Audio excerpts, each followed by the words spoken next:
Puerto Rican whore. What are you talking about? Hey, folks, welcome to the show. Let me take a sip of... Did you say Sanka? Yeah. Oh, love it. Thought you were too young for that.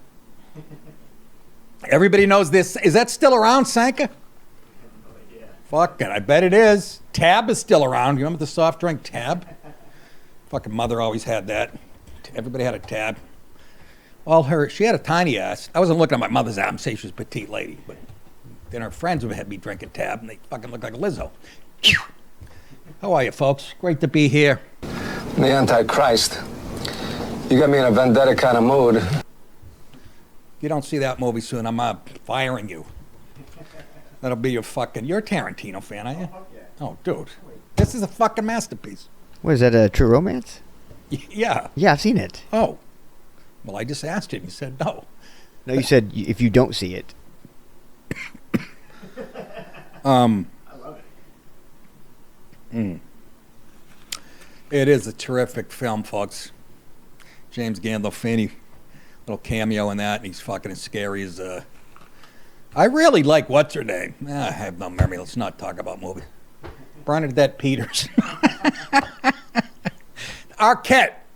One of the Arquette sisters, the blonde one with the snaggletooth. She is so good in that. And is that Roseanne? No, it's the other one. It's the other Arquette. I don't give a fuck. It doesn't matter. She's the one that was in that. And she's in this movie about, remember a few years ago, upstate New York, there was a prison, and this ugly woman that worked there was fucking a couple of the guys and broke them out. And they were like being hunted for a week. They made a movie about that. She plays the woman. She put on like 60 pounds to do it. Dude, it's the best portrayal I've ever seen of a real person. I'm like, what is she, an impersonator? Freakishly good. She's talented. She's not just tits. I told my wife that. Fucking wedding ring. Huh? Yeah, that's what you get. Here's my joke. One of my first marriage jokes. I go, fucking wedding ring. They should call it a mood ring. I'm in a shitty mood since I put it on. Welcome to Rickles Hour. All right, let me see how this is working. 23 days till the first kickoff. That boy's queer for football. Yeah, fuck you. But see, I'm different than you. I'm already watching the girls' football. You know, there's like a chicks' football. Did I tell you about that? Yeah. Fucking broads running around. Oh, my God. I'm like, ugh. I thought they were just a horrible high school team. I would like to have like an all-state high school running back play against them or whatever. Anyways. But they're having fun. Again, that's not the problem. If I'm an ugly fucking angry dyke or whatever and I want to play football, you don't even have to be gay. I know. Oh, shut up. Why am I being PC to you guys? You fucking understand how much I hate everybody. That's not the problem. Have your own league and go at it. That's fucking great. But just, don't do what WNBA's try to do and imitate. It's like little kids imitating their dad. It's fucking embarrassing. Anyways, we'll get to that today because some chick got a sneaker deal, but she's white. So all the black people on the internet, black Twitter they call it, they're upset because apparently it's a black girls game. That's one. You fucking, can you get over it? You ever get over it? All right, I'll get off it. Again, this is on the YouTube part of the show. Look like Bernie Sanders. I'm ready to fucking shave my head. What the fuck is going on? Anyways, smile. You're on candid camera. A video from James Coperhaven, one of the victims critically wounded in the July 13th assassination attempt against former President Trump, shows a figure moving across a rooftop moments before gunfire. I mean, we'll show you this in a second. I can't believe, and again, they haven't come out and said this is what we're doing for new protocol, blah, blah, blah. Biden, who's supposedly still the president, hasn't commented on it. Do you understand nobody's running the place right now? This car is on fucking cruise control. Or they care that little to even put out a statement that they're upset what happened to Trump. They are the most brazen this fucking thing here. I said to Dallas after security guards at Best Buy would have saw this kid. He did everything but have a sandwich board on saying Trump gonna die. I mean, let's roll the video. Great gentleman, so we're going to bring him up for Can we Look bring at him him. up for a couple of minutes? God, it's a bomb! He's got a bomb! The world will see a vibrant. Okay? Great gentleman, so we're going to bring him up for Can we bring him Nobody up for a saw couple of minutes? that. Pause. I know for a fact, Dallas knows, being in the military, when somebody, if you're a sniper or whatever, you're on duty, it's constant this, isn't it? When you're expecting action. You're going to tell me nobody was higher than him doing this. And why not? Oh my God. This was such an inside job. You guys know it. It's just the timing of Kamala and all this shit. They probably planned all that out. They said, we're going to try to whack him. If it doesn't go good, we drop Biden. Kamala comes in, shift the story. I mean, this is how they think, folks. I've read enough deep state shit. You know. Anyways, officials believe gunman Thomas Crooks, 20, began shooting with a collapsible AR-15 style. What's it? Fucking Nerf. 3 minutes. So they believe he was shooting with a collapsible AR-15 or rifle, whatever. And then 3 minutes later, around 6:11 p.m., counter snipers fatally shot Crooks. Shortly afterward, and law enforcement officials found 8 shell casings near his body. Look at him. Good-looking kid. Wanna fucking smash his fucking face in. Yeah, they did. Yeah, they opened his head like a ripe cantaloupe, folks. A little too late, though. It really is. We were glossing over how close we came to... And that even white people would have loaded up and I think got out in the streets and started burning shit at this point. I said before, maybe not. I don't know. Crooks critically wounded Coperhaver, 74, and David Dutch, 57. Both victims were shot twice, according to those familiar with both victims. Coperhaver was not filming when he was shot, said his lawyer Joseph Feldman at the law offices of Max C. Feldman. Feldman said Coperhaver stopped filming when everyone turned their heads to look at a projection screen. Mamma mia, papadilla. I mean, how much more? They're not even good at being bad. That's how incompetent government is. You put it, when you're into DEI, and that's the whole thing. Boy, Trump yesterday, I didn't even pull the clips. He was at a black conference, Black News Journal. They couldn't have been more hostile to him and just fucking assholes, bringing up every racist thing they thought was racist, shit taken out of context. They couldn't have been more fucking hostile to him and shit. And they asked about Kamala. You said she might not be black. That's the huge thing now. You said she might be a DEI hire. Well, yeah, Biden came out and said, I'm going to hire a black woman. I don't even think he said that as a retort, which somebody ought to tell him.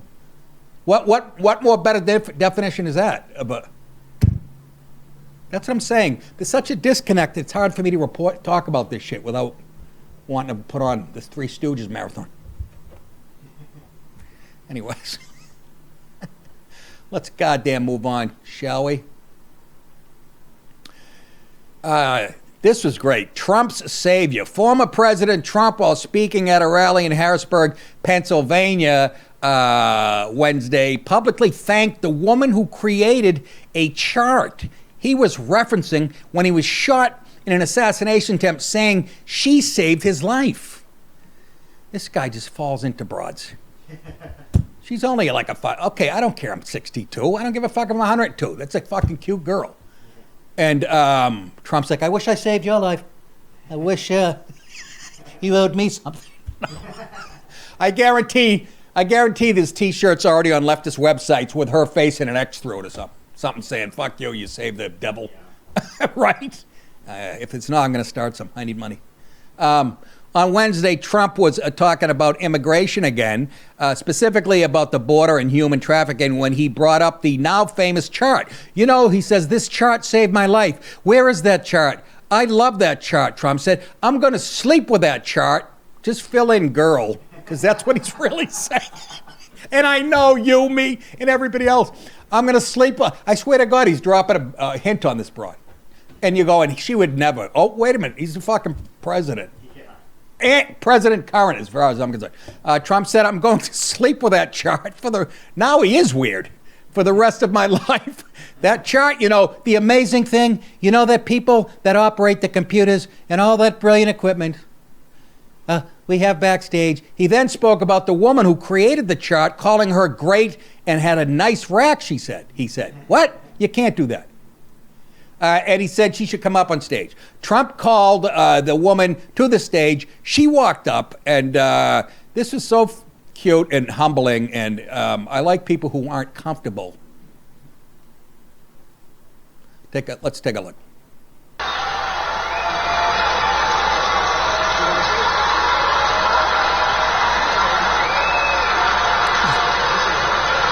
That's a Biden move. No, she's a computer genius. I like they get the booty shot on the way out. You saved my life. No. So, the third is open, but... And he's like... I love you for helping me to construct my life. And she's like... That's your world. I just live in it.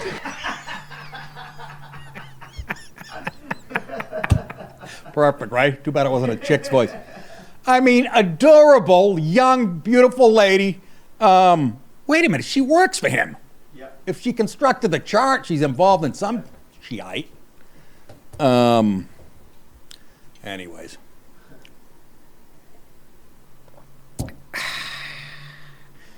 That was pretty amazing. She'll go down in history or in his bedroom. Listen, what? Knock it off with the sexist horse shat. I'm just saying. He goes, I'm going to sleep with that. What's funny is the Democrats got the memo from the top to call him and J.D. Vance weird now. Yeah. Every clip you see, whether it's MSNBC, CNN, Washington, whatever, they're all saying weird. ABC News, weird. I see, I was flipping through, I was on the internet, and I click on ABC News and David Muir opening, the opening story tonight. President Trump questioned Kamala Harris's African-American heritage. Oh my God. They just use that as a cudgel, and they're smart because they're fucking right and never figured out a way around it.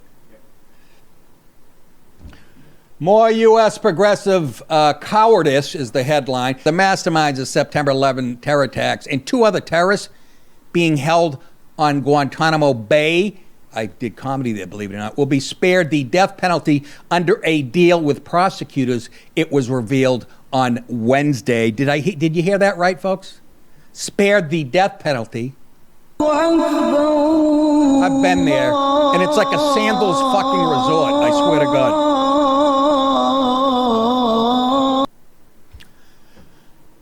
They're right on the beach. I'm not fucking shitting. It's a beautiful sunset. They have yoga mats out there. And remember they said after they got there, they weren't even there about 6 months. They all put on 20 pounds. They were eating so well and shit. And we're paying for it, folks. People who fucking killed 3,000 Americans, basically. And anyways. What more do you need to know about the Biden administration? The announcement came as a bitter pill to swallow for victims' families, who have anxiously awaited the conclusion of the case for nearly 24 years. Like that's acceptable. Many of whom felt death was the only appropriate punishment for the perpetrators of the heinous attack. Of course, we all feel that way. Don't you? Dead man walking. 4 administrations worth. There you go. What does that tell you? And of course, this one, could they be any more transparent how much they hate you, American citizens, as opposed to the illegal garbage pouring in? Yeah, this is the worst attack ever. But fuck it, you know what? Let's keep them around. Maybe when we take over and Hamas helps us, they can help us. I swear to God on my mother. Makes no sense. A spokesperson for the Office of Military Commissions, that's the OMC, Dallas was in there, which is prosecuting the case, confirmed it had entered into pretrial agreements with Khalid Sheikh Mohammed, the accused principal architect of the Al-Qaeda attacks. He looks like he's hungover. And two alleged co-conspirators, Walid Mohammed Salih, Murbak bin Atash, and Mustafa Ahmed Aman al-Hawsawi. All of who have been held at the U.S. military prison on the coast, and it is on the coast, of Cuba since 2003. In exchange for removal of the death penalty as a possible punishment, these three accused have agreed to plead guilty to all of the charge offenses, including the murder of the 2,976 people listed in the charge sheet, said a letter signed by Rear Admiral Aaron C. Ruff, chief prosecutor for the OMC, and sent to victims' families on Wednesday.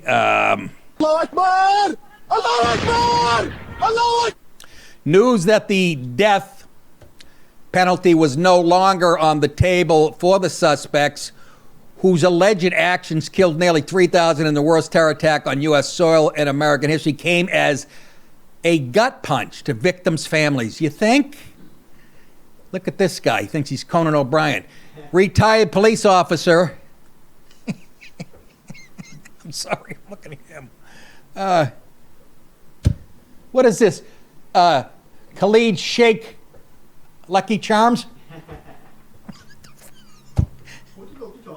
Yeah, we're going to do a song called LaGrange for you. ZZ fucking...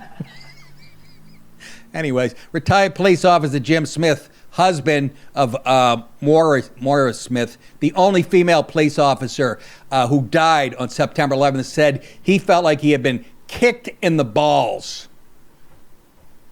The prosecution and families have waited 23 years to have our day in court to put on the record what these animals did to our loved ones. They took that opportunity away from us, the anguished widower said. Meanwhile, the Biden-Harris administration still seeks to release other Guantanamo terrorists back into the world. The administration's cowardice in the face of terror is a national disgrace, he concluded, and everybody else who has a half a fucking mind. Yeah, we went down there, the USO, in 2000 and, I don't know, I'm going to say around 10-ish. Did we go to Afghanistan after or before? I can't remember. But and we were shocked at how like beautiful it was, some part of the, and they took us up in that tower. I've told this before on the show, that faces the Cuba side, and they have a tower facing us. I don't know if it's a half a mile away, quarter mile, but they're like, don't make any funny, you know. That's what you want to do, bring comics up in that tower. And say don't. Yeah, and the guy, that's right. And say don't. And the guy with us is like in his dressed whites to let them know. I think he was. He looked like Captain Stubing to me. I don't know. But that was friggin', what an experience, man. And then doing comedy and Colin Quinn going to me, you're the only ones that can make the Marines moan at a joke. I actually had not in Guantanamo Bay, one of the other ones. It might have been in Afghanistan. That the one of the sergeants who was in charge was like, "Whoa, that was a little." To me, after I'm like, "A little what? You paid killers for Christ's sake! I offended you." Mingyanga. Anyways, they were great, and there was men and women soldiers, and it was fucking awesome. You can't. You can't have enough respect for those people. And they're dealing with the shithead Biden administration now. I mean, the people who are currently in the military. Awful, as they say. Hey, for those of you guys on Mug Club, stick around for the rest of this show. Everyone else, go to nickdip.com. Join to get my full show, the great Steven Crowder's full show, and a whole lot more. And while you're at nickdip.com, click on the tour. Oh, my God, this is like, now I'm getting nervous. It's already here. It's basically here. Yeah. I mean, come on. Today's the 1st? It's next week. It's next week. Today's the 1st, right? Is today the 1st? Today is the 1st. A week from tomorrow. Week from tomorrow, August 9th, Jacksonville Center for the Performing Arts. And then the next night, August 10th, Gas South Theater in Duluth, Georgia. Come out to see me. I'll be full of piss and vinegar, I'm sure. since there's a lot going on. I can't. And when all this shit's going on, folks. Oh, by the way, I want to tell you what we're talking about in the second half of the show before. Netanyahu takes care of one of the top Hamas leaders. I mean, really high up in the ranks. And he did it the only way Israel could do it, by the way. You want to hear how it was amazing. Also, once again, there's some high-profile black people upset on Black Twitter, whatever that is, upset about another white girl getting a sneaker deal in the WNBA. And we'll cover that. Has nothing to do with her looking like a supermodel. Anyways, boy, the envy and the hate, huh? It's just, I'm tired. I'm tired of it, okay? Hi, good night, everybody.